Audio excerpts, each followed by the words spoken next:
There's a road all of us are expected to take.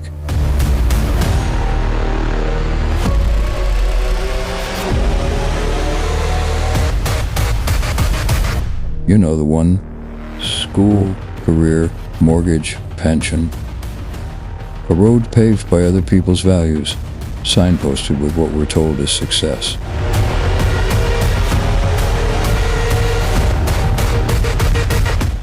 But some of us find that road leads only to a narrowing of the soul. We begin to feel like strangers in our own lives, and so we step off.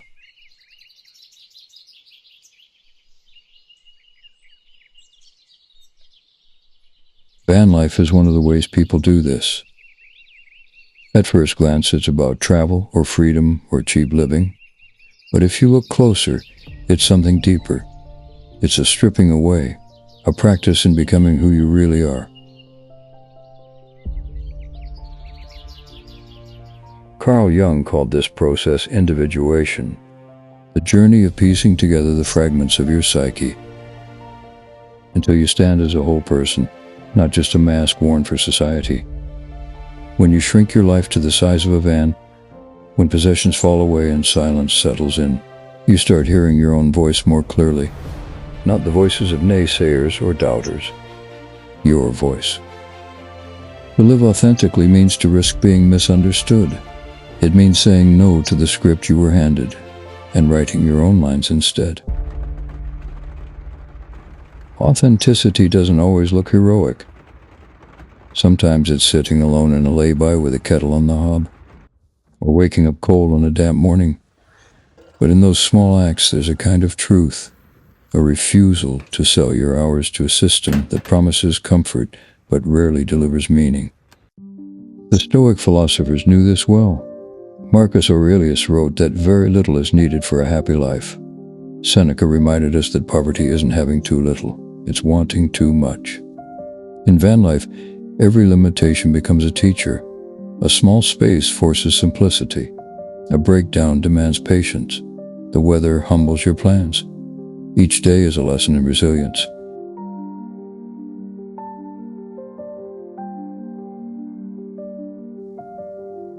And then there's the discarding, not just of things, but of values. You stop measuring yourself by job titles or square footage. You stop valuing mornings by rivers, conversations with strangers, moments of solitude under wide skies. What society calls failure might feel more like freedom. What society calls success might start to look like a gilded cage.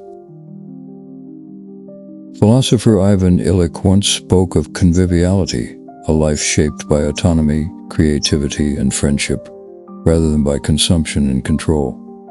Vanlife often moves in that direction. It isn't an escape from responsibility. It's the embrace of a different kind of responsibility, to yourself, to the earth, to your own unfolding.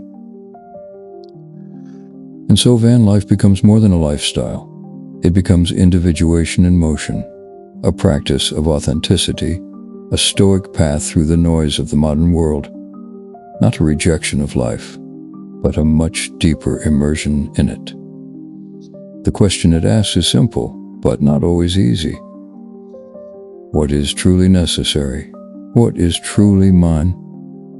And how can I live, not as a shadow of other people's expectations, but as the full expression of my own becoming?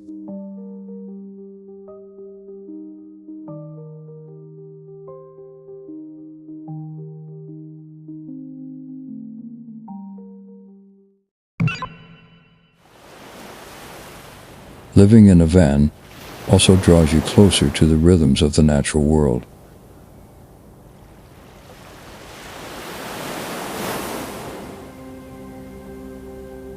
When you don't have central heating, air conditioning, or thick brick walls, you begin to notice how the seasons actually feel.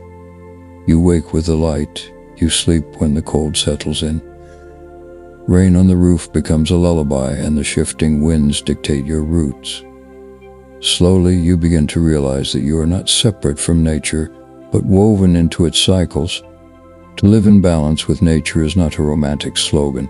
It is a daily practice, a negotiation between human desire and the earth's own tempo. This closeness breeds creativity. With less distraction and fewer possessions, you start to improvise. Mirrors become experiments.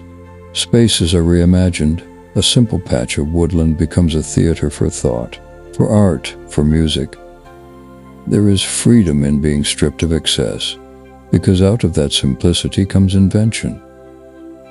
Creativity flourishes not in abundance, but in constraint, and van life becomes a kind of canvas, always unfinished, always demanding new colors. Seen from this angle, modern society looks less like freedom and more like captivity. We are merely cattle on a profit farm, herded through schools, into jobs, into debts, producing and consuming until the very end. Defenses are invisible, but they are real. Debt, finance, mortgage, rent, bills, and the destruction of community, all designed to keep us moving in circles.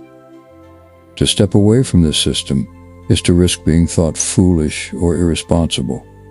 But in truth, it may be one of the few responsible acts left: the refusal to be exploited as livestock in a machine that confuses profit with progress. To choose a life of simplicity, then, is not just to live cheaply or minimally. It is to declare that life itself, the wind, the fire, the silence, and the small acts of creation, is more valuable than endless production. It is a reminder that to be human is to create, to connect, and to belong to the seasons of the earth entirely. This is van life. This is not escape. This is arrival.